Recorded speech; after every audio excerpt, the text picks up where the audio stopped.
The hotel receipt fell out of my jacket pocket like a confession I wasn't ready to hear. Motel 8, room 237, Thursday afternoon checkout, or 2 occupants. I stared at the crumpled paper, my coffee growing cold in the other hand. Either Alexis has taken up a side gig as a cleaner at the Motel 8, or something's up, I muttered to myself, shoving the receipt back into my pocket. The thing was, I'd been wearing this jacket to work yesterday while she was supposedly at her yoga class, the same yoga class she'd been attending religiously every Tuesday and Thursday for the past 3 months. My name is Rick Caldwell, and I manage finances for a mid-sized construction firm in upstate New York. It's not glamorous work, but it pays the bills and keeps me sharp with numbers. What it doesn't do is prepare you for finding evidence that your wife of 8 years might be stepping out on you. I sat in my kitchen, staring out at the November frost coating our backyard. The house felt different lately. Alexis had been distant, always checking her phone, always having somewhere to be. Her schedule had become airtight. Yoga, late meetings, dinner with her mother, shopping with friends I'd never met. Should have been a detective instead of an accountant, I said to the empty room. The front door opened with its familiar squeak.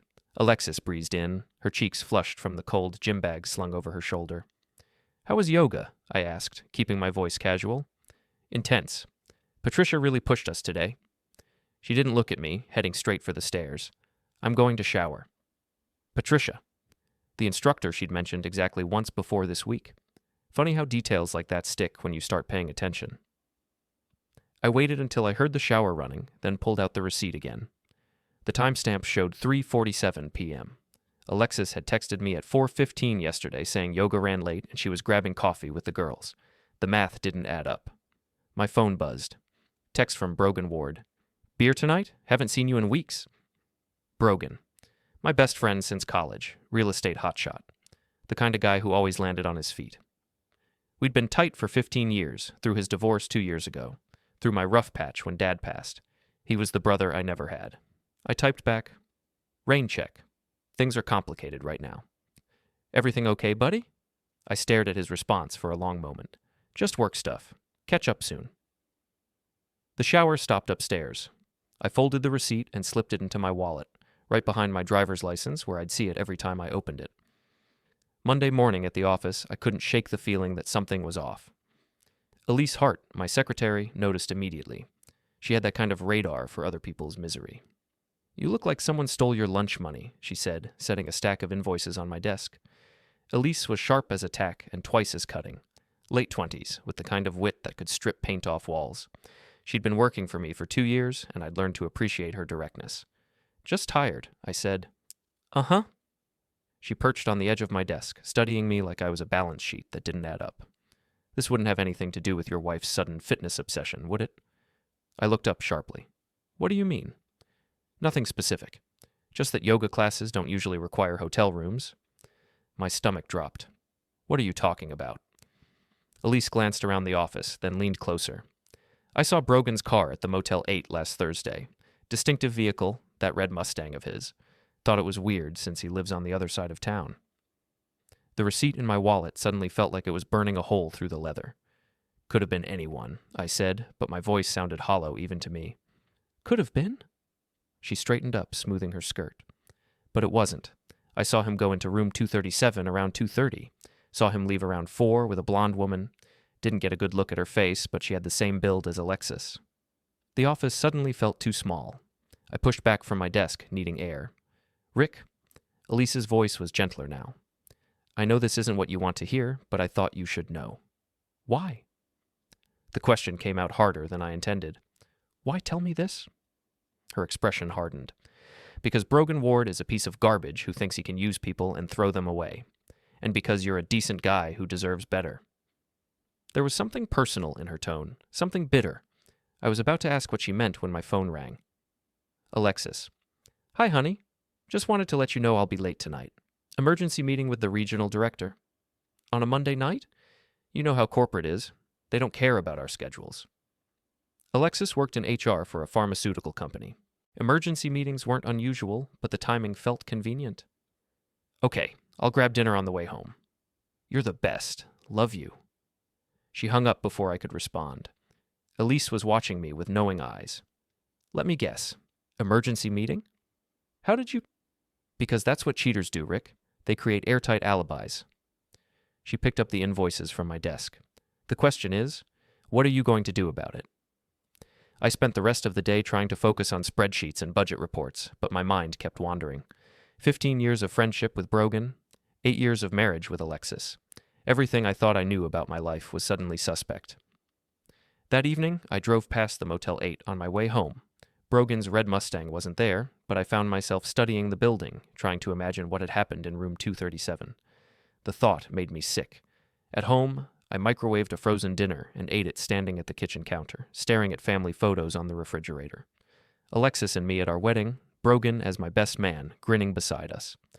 Vacation shots from last summer when we'd all gone to the lake together. Had it been going on then? Had they been laughing at me behind my back while I grilled burgers and told stupid jokes? My phone buzzed.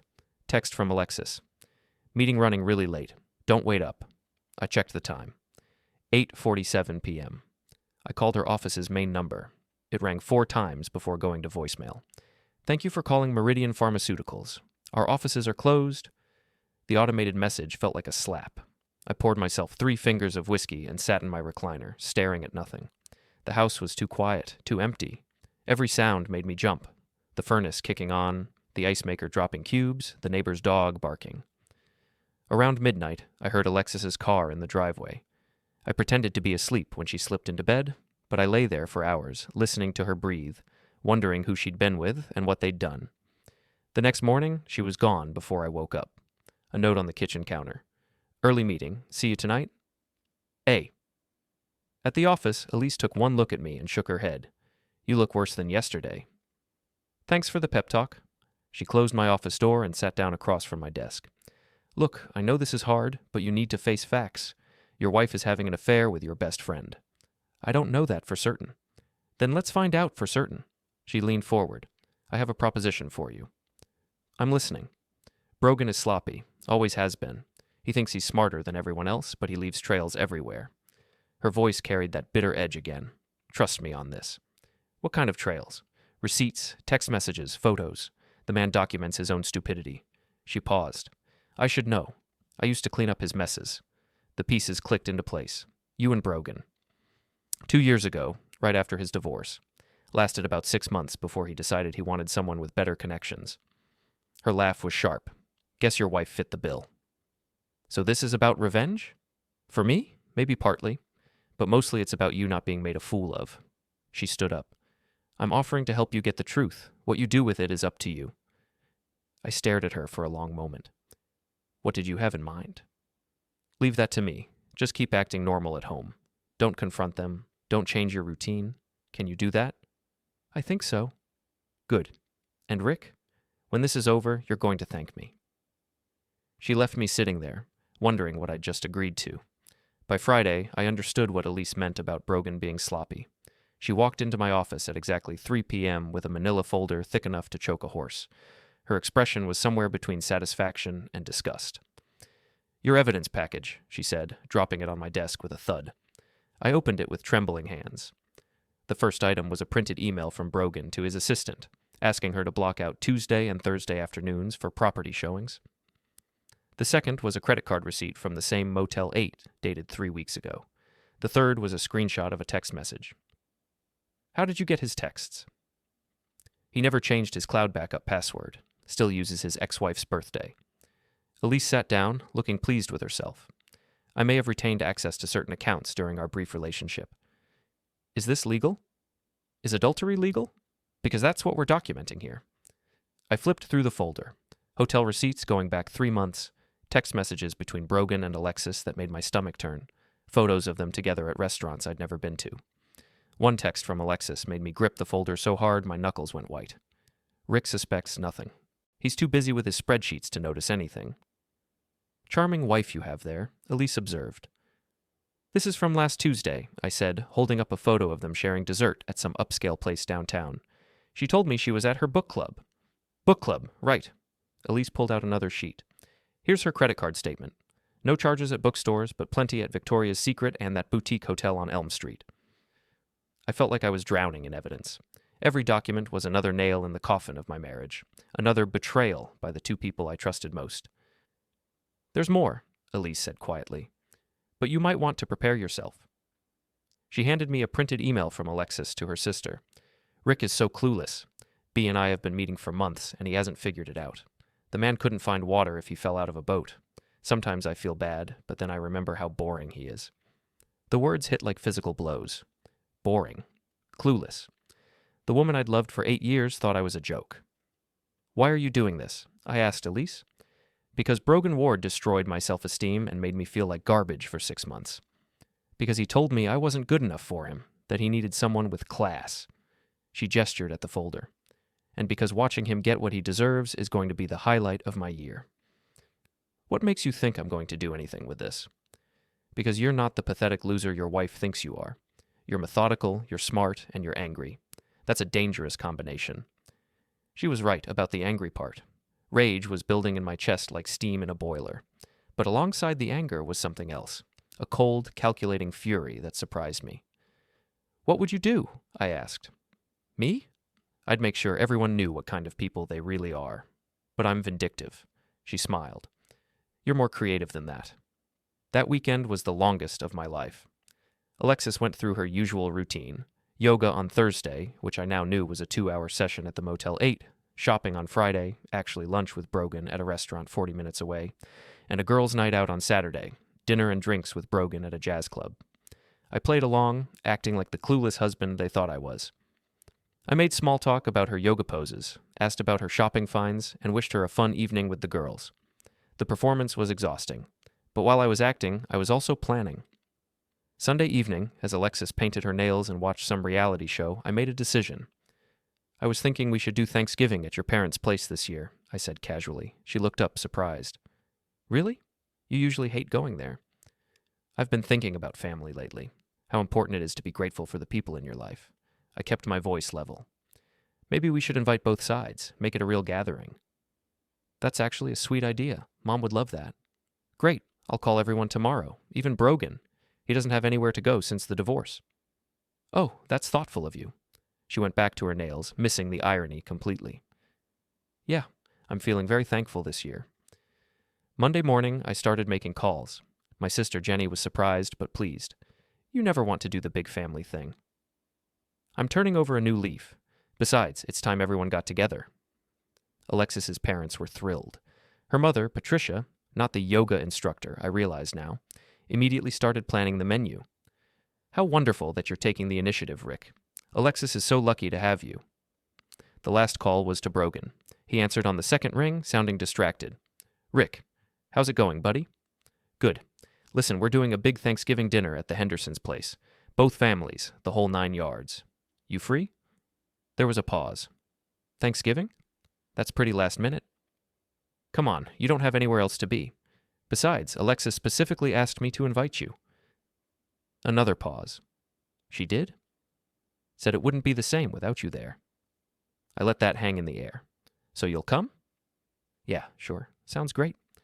"Perfect. Oh, and Brogan. Dress nice. I have a feeling it's going to be a memorable evening." The next 2 weeks were a masterclass in deception. Alexis and Brogan continued their Tuesday and Thursday routine, completely oblivious to the fact that I was documenting everything.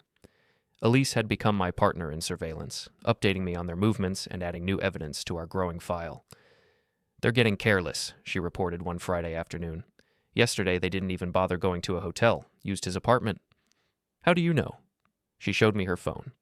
A photo of Alexis's car parked outside Brogan's building, time-stamped at 2:17 p.m. "I thought you might want visual confirmation." The evidence folder had grown to nearly 2 inches thick. Credit card receipts, text messages, photos, even a recording Elise had made of Brogan bragging to a mutual friend about his hot married conquest. "This is enough to bury them both," I said, flipping through the latest editions. "The question is, are you ready to light the fuse?" I looked at the calendar on my desk. November 23rd. Thanksgiving was in 3 days. Almost. "What's the plan?" I smiled for the first time in weeks. "You'll see. But I promise you it's going to be worth the wait." That evening, I stopped by the office supply store and had multiple copies made of every document in the folder. 15 copies total, one for each person who would be at dinner. The clerk, a bored-looking teenager, barely glanced at the contents as she fed them through the machine. If she had, she might have been shocked by the explicit text messages and compromising photos. Big presentation? She asked. You could say that. Definitely going to be memorable. At home, I organized everything into individual folders, each one containing the complete evidence package. I labeled them carefully and stored them in a box in my garage, hidden behind old paint cans. Alexis found me out there Wednesday evening, organizing tools I hadn't touched in months. What are you doing out here? Just getting ready for tomorrow, making sure everything's perfect. She wrapped her arms around me from behind, and for a moment, I remembered why I'd fallen in love with her. Then I thought about the text messages calling me boring and clueless, and the feeling passed. I'm proud of you for organizing this, she said. It means a lot to have both families together. It's going to be a day we'll never forget. She kissed my cheek and headed back inside. I watched her go, thinking about how different things would be in 24 hours. My phone buzzed. Text from Elise. Ready for tomorrow? I typed back, more than ready. This is going to be perfect. Remind me never to get on your bad side.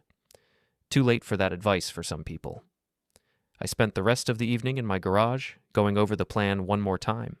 Everything had to be perfect. The timing, the presentation, the aftermath. I'd only get one shot at this, and I intended to make it count.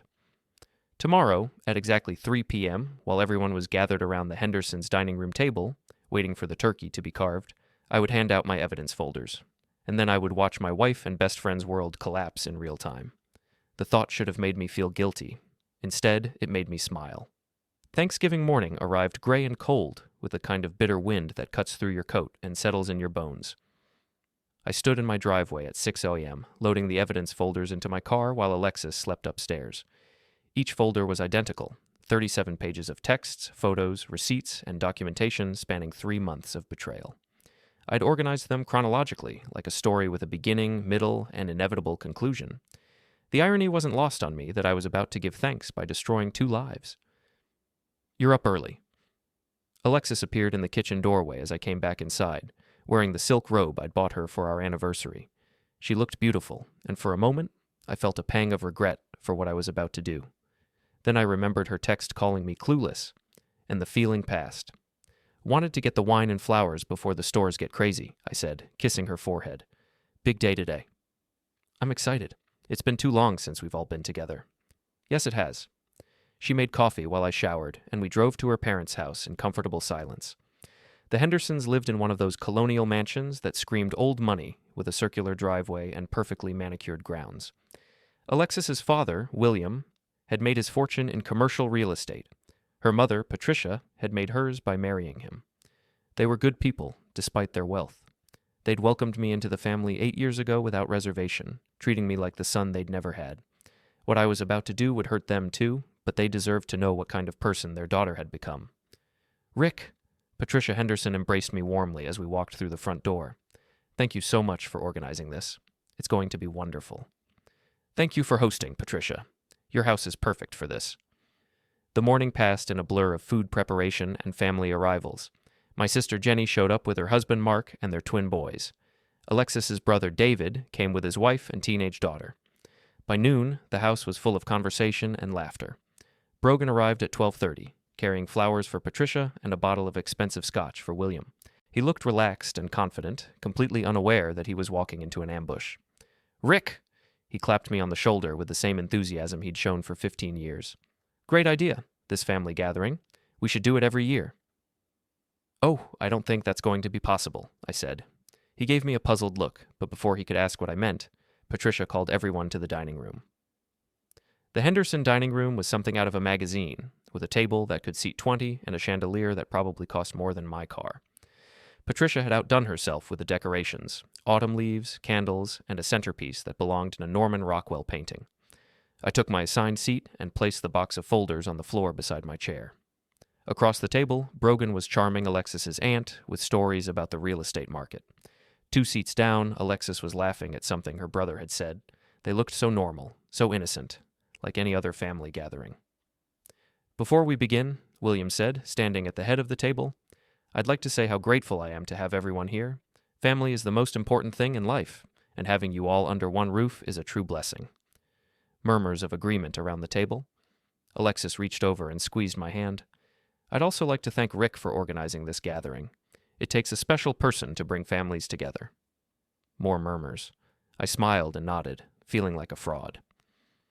Patricia brought out the turkey, golden brown and perfect.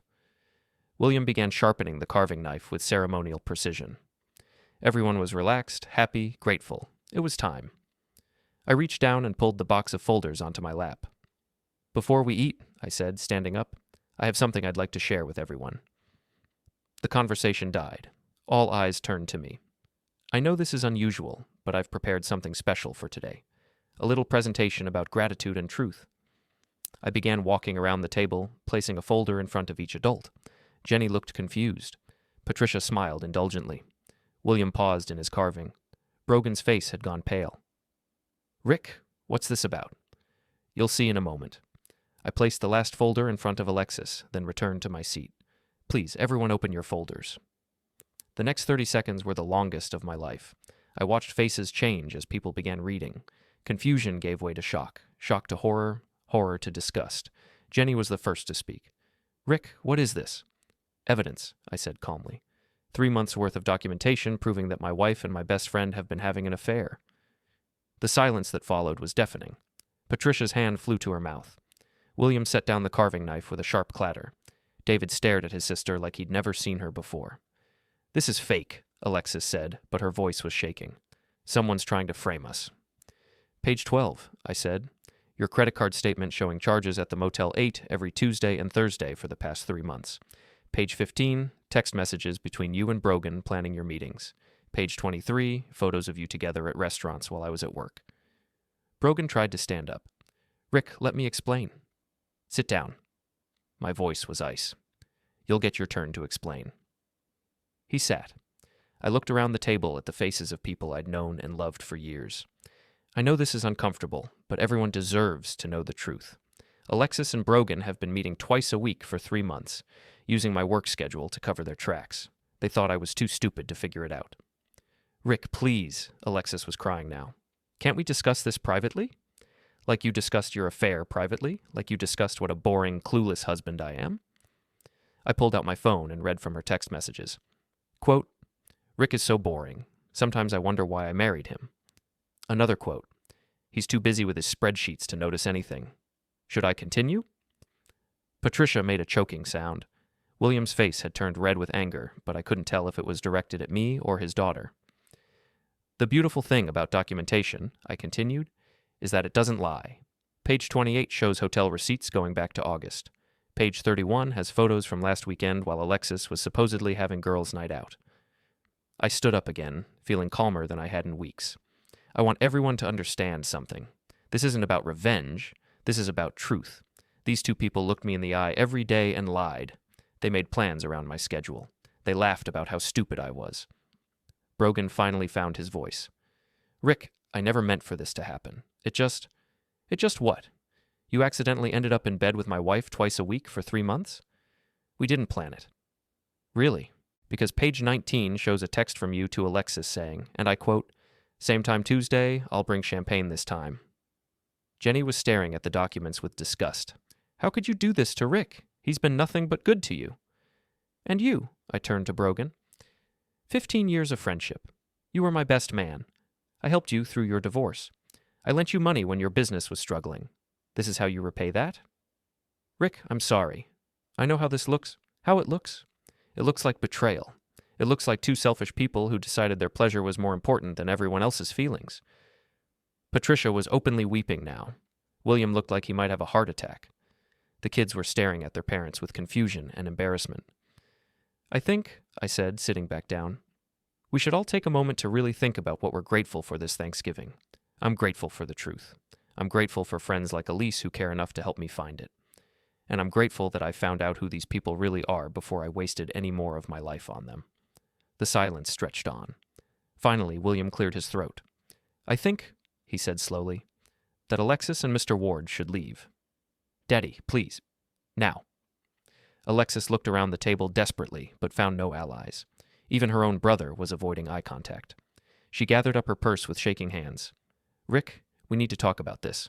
"No, we don't. We need to talk to lawyers." Brogan stood up, his face flushed with anger and embarrassment. This is humiliating. Yes, I agreed. It is. They left together, which seemed fitting. Through the window, I watched them argue beside Brogan's red Mustang before driving away separately. The remaining family members sat in stunned silence for several minutes. Finally, Patricia spoke. Rick, I'm so sorry. I had no idea. None of us did, William added. If there's anything we can do... Actually, there is. I looked around the table. I'd appreciate it if everyone here understood that I didn't do this to hurt the family. I did it because secrets like this poison everything they touch. Now it's out in the open, and we can all decide how to move forward. Jenny reached across the table and squeezed my hand. You did the right thing. Did I? I just destroyed Thanksgiving dinner and probably broke up the family. No, William said firmly. They did that when they decided to betray your trust. You just brought it to light. We didn't eat much turkey that day, but we did talk. Really talk. Maybe for the first time in years. By evening, I felt lighter than I had in months. As I was leaving, Patricia pulled me aside. I want you to know that you'll always be family to us, regardless of what happens with Alexis. You're a good man, Rick Caldwell. Thank you. That means everything to me. Driving home alone, I thought about the looks on their faces when they realized they'd been caught. The shock, the shame, the desperate attempts to explain away the unexplainable. It should have felt like victory. Instead, it felt like the end of something that had been falling apart for months. My phone buzzed. Text from Elise. How did it go? Better than expected. The truth has a way of speaking for itself. What's next? I pulled into my driveway and sat in the car for a moment, looking at the house I'd shared with Alexis for 5 years. Tomorrow, everything would change. Lawyers, divorce papers, dividing up a life we'd built together. But tonight, for the first time in months, I would sleep peacefully. Now the real work begins, I texted back. The house felt different when I woke up Friday morning. Quieter, emptier. Alexis hadn't come home Thursday night, and her absence filled every room like a presence of its own. I made coffee and sat at the kitchen table, staring at my phone. 17 missed calls from Alexis, 12 from Brogan. I deleted them all without listening. At 8 a.m., my phone rang. Jenny. How are you holding up? Better than I expected. How's the family handling it? Mom called 3 times last night wanting to make sure you're okay. David's wife is furious. Apparently she never liked Alexis anyway. The kids are confused, but they'll be fine. And Patricia and William? Devastated. Patricia keeps apologizing like it's her fault. William's talking about changing his will. I felt a pang of guilt. I never wanted to hurt them. Rick, you didn't do anything wrong. They raised a daughter who thought marriage vows were suggestions. That's not on you. After Jenny hung up, I called in sick to work. I needed time to think, to plan my next moves. The revelation was just the beginning. Now came the messy business of untangling a life. My first call was to David Morrison, the best divorce attorney in town. His secretary said he could see me Monday morning. My second call was to the bank. I transferred half our savings into a new account that only I could access. Not revenge, just common sense. Cheating spouses had a way of emptying joint accounts when they felt cornered. By noon, I was starting to feel human again. Then Brogan showed up. I heard his Mustang in the driveway and watched through the window as he sat behind the wheel for several minutes, working up courage. Finally, he got out and walked to my front door. I let him knock 3 times before answering. We need to talk, he said. No, we don't. Rick, please, let me explain. Explain what? How you accidentally ended up in bed with my wife twice a week for 3 months? He looked terrible. Unshaven, rumpled clothes, eyes red from lack of sleep. Good. It wasn't supposed to happen. We were just talking at first, and then you decided your pleasure was more important than 15 years of friendship. It wasn't like that. What was it like, Brogan? Help me understand how my best friend ends up screwing my wife behind my back. He flinched at my tone. She was unhappy. You two were having problems. What problems? We never fought. We never argued. We had a normal marriage. That's just it. Normal. She felt like you two were just going through the motions. She needed excitement, passion. So you provided it. I didn't plan it, Rick. It just happened. I stepped closer to him. Nothing just happens for 3 months, Brogan. You made a choice every single time you met her. Every lie you told me, every time you looked me in the eye and pretended to be my friend while you were sleeping with my wife, those were choices. I know I messed up. Messed up? You didn't forget to return a borrowed tool. Or you didn't accidentally dent my car. You systematically betrayed everything our friendship meant. What can I do to fix this? Nothing. Absolutely nothing. I started to close the door. We're done, Brogan. 15 years of friendship, over. Don't call me, don't come by, don't try to explain, just disappear from my life. Rick! I slammed the door in his face. Through the window, I watched him stand on my porch for a full minute before walking back to his car. He sat in the driveway for another 5 minutes, probably hoping I'd change my mind and come out to talk. I didn't. Saturday brought Alexis. She used her key to let herself in around 10 a.m., calling my name like nothing had happened. I found her in the kitchen, making coffee like she belonged there. We need to discuss this situation, she said without looking at me. What situation? You mean your affair? It's not that simple. It's exactly that simple. You've been sleeping with my best friend for 3 months. What's complicated about that? She turned to face me, and I saw the woman I'd fallen in love with 8 years ago. Beautiful, confident, used to getting her way. But there was something different in her eyes now, desperation. I made a mistake. I know that. But we can work through this. Work through this? Alexis, you called me boring and clueless in text messages to your lover. You planned your affair around my work schedule. You lied to my face every single day. I was confused. Brogan made me feel things I hadn't felt in years. What things? Excitement, passion, like I mattered. You mattered to me? Did I? When was the last time we went anywhere exciting? When did we last have a real conversation about something other than work, or bills, or household maintenance? I stared at her, genuinely confused. You never said you were unhappy. I shouldn't have to say it. You should have noticed. So this is my fault? I'm not saying that. I'm saying we both let our marriage get stale. I didn't let anything get stale. I went to work, came home, spent time with you, tried to be a good husband. If you were unhappy, you should have talked to me instead of running to Brogan. You're right. I should have. She moved closer, reaching for my hands. But we can fix this. We can go to counseling, take a vacation, start over. I pulled my hands away. There's no starting over from this, Alexis. Why not? People work through affairs all the time. Because you didn't just have an affair. You had an affair with my best friend. You made me look like a fool to everyone who knows us. You planned it, you enjoyed it, and you got caught. I ended it. When? Thursday night, after dinner. I told Brogan we couldn't see each other anymore. You ended it because you got caught, not because you felt guilty. Does it matter why? Yes, it matters. It matters because it shows you're not sorry about the affair. You're sorry you got exposed. She was quiet for a moment, staring at her coffee. What do you want me to say? Nothing. I want you to pack your things and leave. This is my house, too. Not anymore. I've already talked to a lawyer. You can stay at a hotel, or with Brogan, or wherever you've been staying. But you can't stay here. Rick, please. We can work this out. No, we can't. Some things can't be fixed, Alexis. Some betrayals are too deep. She started crying then, and for a moment I felt sorry for her. But then I remembered the text messages, the hotel receipts, the months of lies, and the feeling passed. I'll pack some things, she said finally. Take whatever you need. We'll figure out the rest later. I left her alone in the house and drove to the office. Even on Saturday, I had keys and could get some work done. Mostly, I needed to be somewhere that didn't smell like her perfume or echo with memories of our life together. Elise was there, catching up on filing.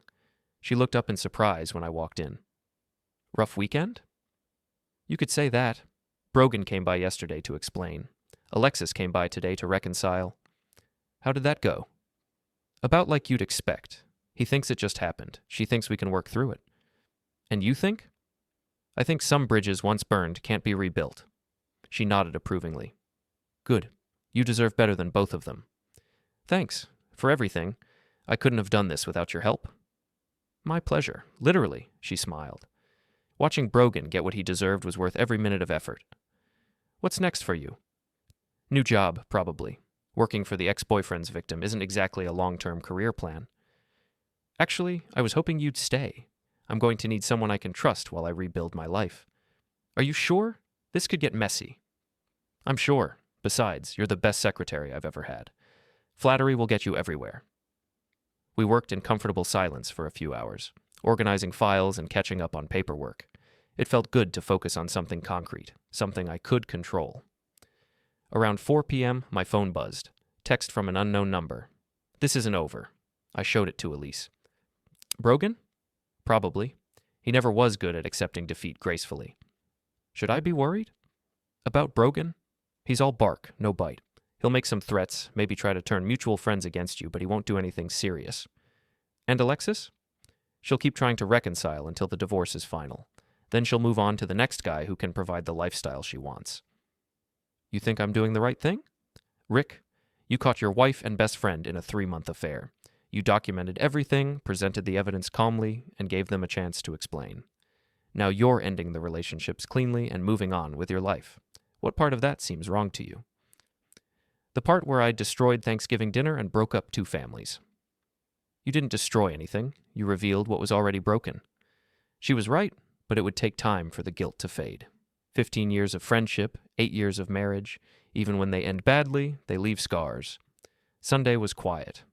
I cleaned the house, did laundry, watched football, normal domestic activities that felt strange without Alexis there.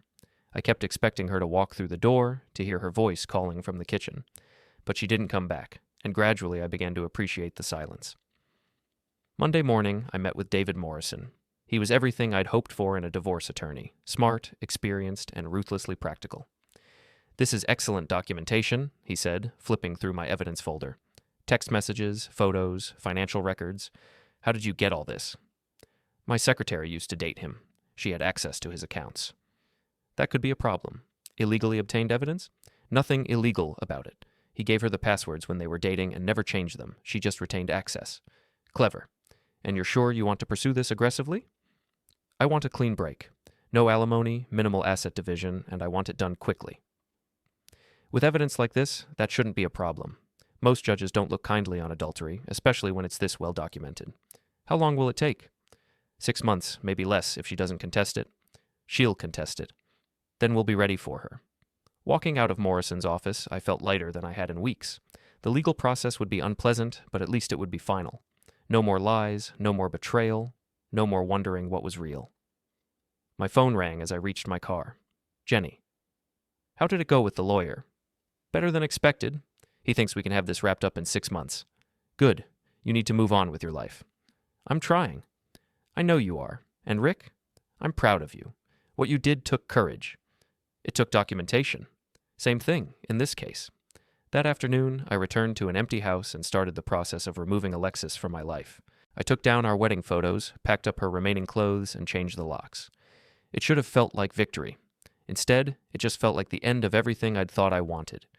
2 weeks after Thanksgiving, the real consequences began to unfold like dominoes falling in slow motion. Brogan's real estate business started hemorrhaging clients. Word travels fast in a town our size, and adultery with a married woman, especially when documented so thoroughly, wasn't good for his professional image. 3 major deals fell through in 1 week. I heard about it from Tom Bradley at the hardware store. Shame about Brogan Ward, he said while ringing up my purchase. Always seemed like a stand-up guy. Appearances can be deceiving, I replied. I guess so.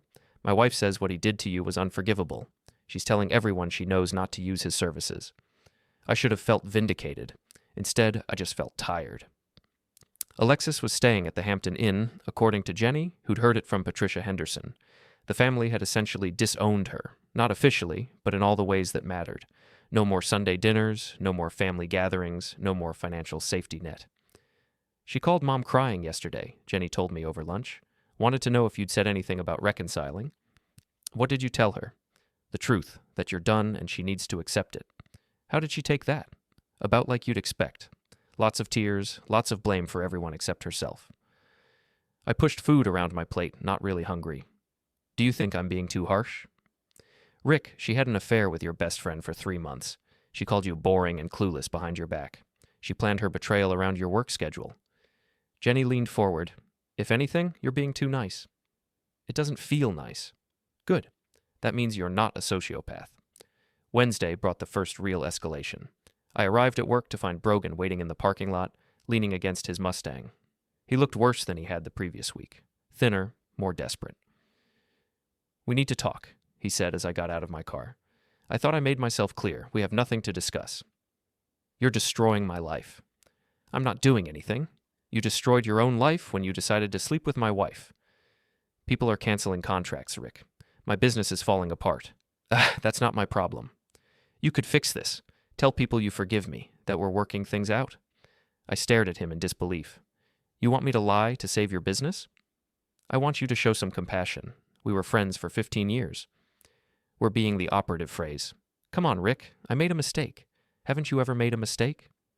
Not like this. I've never betrayed someone who trusted me. So that's it? 15 years of friendship means nothing because of 3 months of weakness? It means nothing because you threw it away for 3 months of screwing my wife. His face flushed red. You act like you're so perfect, like you never did anything wrong in your marriage. What are you talking about? Alexis told me things. How you ignored her, how you never made her feel special, how boring your marriage was. So this is my fault? I'm saying maybe if you'd been a better husband, she wouldn't have needed to look elsewhere. The words hit like a physical blow. For a moment, I wondered if he was right. Had I been a bad husband? Had I driven Alexis into his arms through neglect or indifference? Then I remembered the text messages, the careful planning, the months of lies, and the doubt past. Even if that were true, I said, it doesn't justify what you did. If Alexis was unhappy, she should have talked to me or asked for a divorce. She shouldn't have started an affair with my best friend. She was going to leave you anyway. I just gave her the courage to do it. By sleeping with her behind my back for 3 months. By showing her what passion feels like. Get away from me, Brogan. Before I do something we'll both regret. Is that a threat? It's a promise. Stay away from me, stay away from my workplace, and stay away from my life. I walked toward the building, leaving him standing in the parking lot. Through the window, I watched him sit in his car for 10 minutes before driving away. Elise was waiting with coffee and a concerned expression. Everything okay? Brogan thinks I should forgive him to save his business. Of course he does. Men like him never take responsibility for their actions. He says it's my fault Alexis had the affair, that I was a bad husband. And you believe him? I don't know. Maybe I was neglectful. Maybe I did take her for granted. Elise set down her coffee and looked at me seriously. Rick, even if you were the worst husband in the world, that wouldn't justify what they did. If Alexis was unhappy, she had options. She could have talked to you, suggested counseling, or asked for a divorce. She chose to have an affair instead. But what if? No what ifs. You didn't make her cheat. You didn't force Brogan to betray 15 years of friendship. They made those choices themselves. She was right, but the doubt lingered. That evening, I found myself going through old photos, looking for signs I'd missed. Pictures from vacations, anniversaries, family gatherings. Alexis looked happy in most of them, but was she just acting? Had I been blind to her unhappiness, or had she hidden it well? Thursday brought another unwelcome visitor. I was grilling a burger for dinner when Alexis's mother knocked on my back door. Patricia Henderson looked like she'd aged 10 years in 2 weeks. Her usual perfect composure was cracked, her eyes red from crying. Rick, may I come in? I turned off the grill and led her to the kitchen table. She sat down heavily, clutching her purse like a lifeline. I wanted to apologize, she said. For Alexis, for what she did to you, for the pain she's caused. Patricia, you don't need to apologize. You didn't do anything wrong. I raised her. I must have failed somewhere. You raised her to be confident and independent. How she chose to use those qualities isn't your fault. She came to see me yesterday, begging me to talk to you, to convince you to give her another chance. What did you tell her? That she made her bed and now she has to lie in it.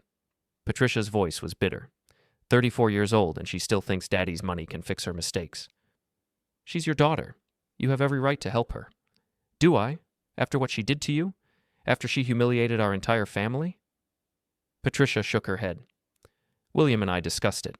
We're cutting her off financially until she gets her life together. That seems harsh. Does it? She's been living off our generosity for years while working part-time and playing house. Maybe it's time she learned what real consequences feel like. We sat in silence for a moment. Finally, Patricia spoke again. I want you to know that you'll always be family to us. Regardless of what happens with the divorce, you're still the son we never had. Thank you. That means everything to me. And Rick, don't let her guilt you into taking her back. She made her choice. Now she has to live with it. After Patricia left, I sat on my back porch with a beer, thinking about choices and consequences. 3 weeks ago, I'd been a married man with a best friend and a stable life. Now I was alone, planning a divorce, and watching 2 people I'd loved destroy themselves with their own decisions. I should have felt victorious. Instead, I felt hollow. My phone buzzed. Text from an unknown number. You think you've won, but this isn't over. You'll pay for what you've done to us.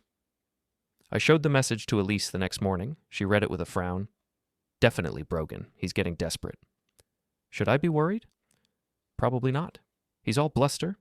But maybe you should document these messages just in case. In case of what? In case he does something stupid and you need to get a restraining order.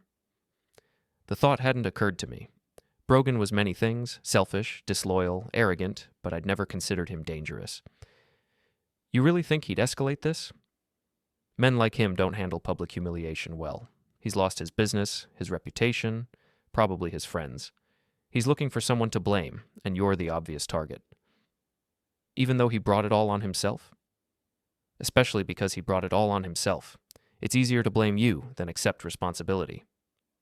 That weekend, I changed my locks again and installed a security system. Probably overkill, but Elise's words had unsettled me. I'd been focused on the emotional aftermath of the betrayal, not the practical dangers of cornering desperate people. Saturday evening, I was watching a movie when my doorbell rang. Through the peephole, I saw Alexis standing on my porch, holding what looked like a bottle of wine. I opened the door but didn't invite her in. What do you want, Alexis? To talk. To apologize properly. To see if we can find a way forward. We've already talked. The only way forward is divorce. Please, Rick, just give me an hour. Let me explain what really happened. I know what happened. I have 3 months of documentation. You know the facts. You don't know the feelings, the confusion, the regret. Against my better judgment, I let her in. She looked around the living room, noting the missing photos and her absent belongings. You've erased me pretty thoroughly, she said. I'm moving on. To what? A life alone, no family, no friends, just work and bitterness? If that's what it takes. She sat on the couch where we'd watched movies together for 5 years. I know I hurt you. I know I betrayed your trust. But we had something good once. Had being the operative phrase. We could have it again. No, we couldn't. Even if I could forgive the affair, I could never trust you again. Every time you were late from work, every time you went out with friends, every time you acted differently, I'd wonder if you were cheating. I would never do this again. You said you'd never do it the first time when we got married. She was quiet for a moment, staring at her hands. Brogan says you're trying to destroy his business. Brogan is destroying his own business. I'm just not helping him save it. He's desperate, Rick. He's talking about doing something drastic. Like what? I don't know, but he's angry and scared and not thinking clearly. Is that a threat? It's a warning. Be careful. Are you still seeing him? No. I ended it that night at Thanksgiving, just like I told you. But you're still talking to him. He calls me. I don't answer, but he leaves messages. What kind of messages? Angry ones. About you, about what you've done to him, about how we should fight back. Fight back how? I don't know. I stopped listening after the first few. She stood up, smoothing her skirt. I should go? Probably. At the door, she turned back. I really am sorry, Rick, for all of it. I know you are, but sorry doesn't fix this. No, I suppose it doesn't. After she left, I double-checked the locks and set the security system. If Brogan was as desperate as she suggested, there was no telling what he might do. I was about to find out. The construction site where everything ended was a half-finished office building on the outskirts of town. My company was handling the financing, which meant I had legitimate reasons to be there after hours, checking progress and reviewing contractor reports. It was also isolated enough that desperate people might think they could corner someone without witnesses. Tuesday evening, December 10th, I drove to the site around 7 p.m. The December wind cut through my coat as I walked between the skeletal steel beams and concrete foundations. My breath formed clouds in the frigid air. I'd been expecting this confrontation for days. The threatening text messages had escalated, becoming more specific and more angry. Brogan's business was completely finished. His partner had dissolved their partnership, his remaining clients had fled, and his office lease was in default. Alexis had called twice to warn me that he was talking crazy, but I'd stopped taking her calls. Whatever happened next, I wanted it to be over. I heard the car engines before I saw the headlights. 2 vehicles approaching the construction site, Brogan's red Mustang and Alexis's silver sedan. They parked near the site entrance, blocking my exit. I pulled out my phone and sent a quick text to Elise. They're here. If you don't hear from me in an hour, call the police. Her response was immediate. Already on my way with backup. Brogan and Alexis approached through the construction maze, their flashlight beams dancing across unfinished walls and exposed rebar. I positioned myself on a concrete platform that would give me the high ground and multiple escape routes. Rick, Brogan's voice echoed off the steel beams. We need to talk. I'm listening, I called back, staying put. They found me 5 minutes later. Brogan looked haggard and desperate, his usual confident demeanor replaced by barely controlled panic. Alexis stayed several steps behind him, clearly uncomfortable with whatever plan they'd hatched. You've destroyed everything, Brogan said, climbing onto the platform. My business, my reputation, my future, all because you couldn't handle your wife finding someone better. I destroyed nothing. You did that yourself when you decided to betray 15 years of friendship. Friendship? He laughed bitterly. You were never my friend. You were just someone I kept around to feel better about myself. The boring accountant who made me look interesting by comparison. Then why are you so upset about losing me? I'm upset about losing everything else. My clients, my income, my standing in this community. Actions have consequences, Brogan. You should have thought about that before you started sleeping with married women. Married to you doesn't count. You're not a real husband. You're a placeholder, someone she settled for until something better came along. The words stung, but I kept my voice level. If I was such a placeholder, why are you here? Why not just take her and start your new life? Because you poisoned everyone against us, made us into pariahs. I presented facts. People drew their own conclusions. You humiliated us in front of our families. You humiliated yourselves. I just provided documentation. Alexis finally spoke up. Rick, we didn't come here to fight. We came to make a deal. What kind of deal? You stop telling people about the affair and we'll leave town. Start over somewhere else. I haven't been telling people anything. I presented the evidence once at Thanksgiving dinner. Everything since then has been gossip and natural consequences. You could stop it, Brogan said. Tell people you forgive us, that it was all a misunderstanding. But it wasn't a misunderstanding. It was a calculated betrayal that lasted 3 months. So that's it? You're going to destroy us completely? I'm not destroying anything. I'm just not saving you from the consequences of your own choices. Brogan's face flushed red with anger. You sanctimonious piece of garbage. You act like you're so perfect, but you're just a bitter little man who can't handle losing. What exactly did I lose? A cheating wife and a disloyal friend? That sounds like addition by subtraction. You lost the only woman who would ever love you and the only friend who could tolerate your boring personality. If that's true, then I'm better off alone. He stepped closer, his hands clenched into fists. You're going to fix this. You're going to tell people it was all a mistake. Or what? Or we'll make you. I looked at Alexis. Is that what this is? A threat? She shook her head. Brogan, this isn't what we discussed. Plans change, he snapped. He's not going to help us voluntarily, so we'll have to convince him. How exactly do you plan to convince me? By making you understand what it feels like to lose everything. I already lost everything that mattered to me. My wife, my best friend, my trust in the people I loved most. What else can you take? Your job, your reputation, your sense of security. My job is secure. I have documentation showing I acted professionally throughout this situation. My reputation is intact. I'm the wronged party here. And my sense of security? I smiled coldly. I already sent a text to my secretary telling her where I am and who I'm with. If anything happens to me, you'll be the prime suspects. Brogan's confidence wavered. You're bluffing. Am I? Elise Hart has copies of every threatening message you've sent me. She knows about this meeting, and she has very good reasons to want to see you held accountable for your actions. What are you talking about? You really don't remember, do you? How you treated her when you were dating? How you made her feel worthless and disposable? Understanding dawned on his face. Elise is behind this. Elise provided information. I made the choices about what to do with it. That vindictive witch has been planning this for months. She's been documenting your behavior for months. The planning was all mine. Alexis grabbed Brogan's arm. We should go. This was a mistake. No. He shook her off.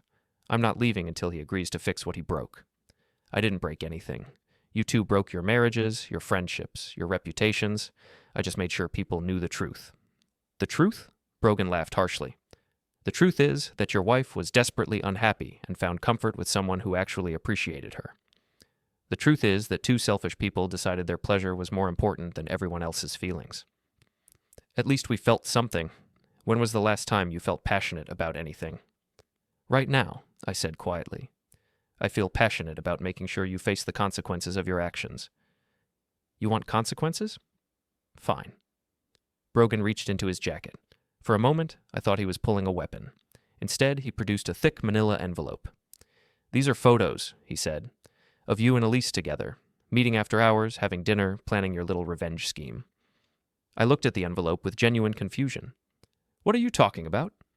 "Don't play dumb. I've been watching you for weeks. You and your secretary plotting against us, celebrating our downfall." "Elise and I work together. Of course we meet after hours sometimes. Looking very cozy for just co-workers." "You're insane." "Maybe. But these photos will raise questions about your motives, about whether this was really about justice or just about replacing your cheating wife with your willing secretary. No one will believe that. Won't they? Wronged husband finds comfort with sympathetic secretary who happens to hate his wife's lover. It's a compelling narrative." I realized what he was doing. "You're trying to muddy the waters. Make this about my relationship with Elise instead of your affair with Alexis. I'm trying to survive, and if that means dragging you down with us, so be it." "Brogan, stop." Alexis sounded scared now. "This isn't what we agreed to." "What we agreed to isn't working. He's not going to help us, so we need to hurt him." "By making up lies about me and Elise?" "By showing people that you're not the innocent victim you pretend to be." I heard footlights behind me and turned to see several people approaching through the construction site. Elise led the group, followed by Tom Bradley from the hardware store, my sister Jenny, and two men I didn't recognize. "Backup has arrived," Elise called out. "Everyone okay up there?" "Just having a conversation," I replied, "though it seems to be winding down." Brogan stared at the approaching group with dismay. "You set this up." "I prepared for the possibility that you might do something stupid. Looks like my caution was justified. This isn't over." "Yes, it is." I climbed down from the platform, leaving him standing alone above us. "It's been over since Thanksgiving. You just haven't accepted it yet." Alexis followed me down, staying clear of Brogan. "Rick, I'm sorry. This wasn't my idea." "I know, but you went along with it." "I was scared. He said you were going to destroy us completely." "I was never trying to destroy anyone. I just wanted the truth to come out. And now it has. Now it has." The group reached us, and Tom Bradley looked up at Brogan with disgust. "You threatening people now, Ward?" "I'm trying to have a private conversation." "Looks more like intimidation to me." "No one asked you, Bradley." "Actually, Rick asked all of us. Said you might try something stupid." Tom crossed his arms. Looks like he was right. Brogan climbed down from the platform, clutching his envelope of photos. "This isn't over," he repeated. "Yeah, it is," Jenny said. "It's been over for weeks. You just keep showing up to embarrass yourself further. You don't understand the whole situation. We understand enough. You had an affair with Rick's wife, got caught, and now you're facing consequences. Everything else is just noise." Brogan looked around the group, searching for sympathy and finding none. Finally, his shoulders sagged in defeat. "Fine, you win. I'll leave town." "That's your choice," I said. "But you're not leaving because I'm forcing you to. You're leaving because you can't face the consequences of your actions." "Same result. Different cause. Important distinction." He walked toward his car, then turned back. "For what it's worth, I really am sorry. Not about the affair. Alexis deserved better than you. But about the friendship. That was real, even if everything else wasn't." "No, it wasn't. Real friends don't betray each other." "Maybe not." He got in his Mustang and drove away, leaving Alexis standing with our group. "What about you?" I asked her. "I don't know. I can't stay here, but I don't have anywhere else to go." "You'll figure it out. You're resourceful." "Am I? I feel like I don't know anything about myself anymore." "Then maybe this is an opportunity to find out." She nodded slowly. "Maybe it is." She looked at the group surrounding us. "I'm sorry. To all of you. For the embarrassment, the drama, the pain I caused." "Apologies are a start," Jenny said, "but they don't fix anything." "I know." Alexis walked to her car and drove away, following Brogan into whatever future they'd made for themselves. The rest of us stood in the construction site, watching their taillights disappear. "Think that's the end of it?" Tom asked. "I hope so," I said. "I'm tired of this drama." "What now?" Elise asked. "Now we go home and get on with our lives." "Just like that?" "Just like that." As the group dispersed, Elise walked with me to my car. "You okay?" "Better than okay. For the first time in months, I feel like I can breathe." "No regrets?" "About exposing the affair? None. About losing them? Not anymore." "What about moving forward?" I looked at her in the dim light from the construction site's security lamps. "What are you asking?" Brogan had photos of us together, working late, having dinner, planning strategy. He was going to use them to suggest we were having an affair. Were we? Not the way he meant. But we did get close during all this. We did. So what happens now? I thought about it for a moment. Now we take things slow and see what develops naturally. No drama, no secrets, no betrayal. Just two people getting to know each other honestly. I'd like that. So would I. We drove home separately, but for the first time in months, I didn't feel alone. The next morning, I filed the final divorce papers. 6 weeks later, it was official. Alexis and I were no longer married.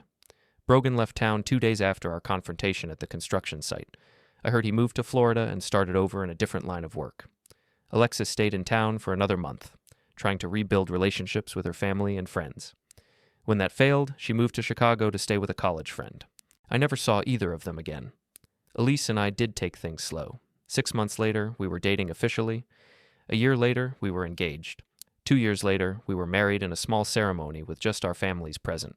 She never betrayed my trust, never made me feel boring or clueless, never gave me reason to doubt her loyalty. Sometimes people ask if I regret how I handled the situation, if I think I was too harsh, too calculating, too unforgiving. I tell them that some betrayals are too deep to forgive, some bridges too burned to rebuild. Alexis and Brogan made their choices, and I made mine. I chose truth over comfort, consequences over reconciliation, and my own dignity over their convenience. I've never regretted those choices, not once.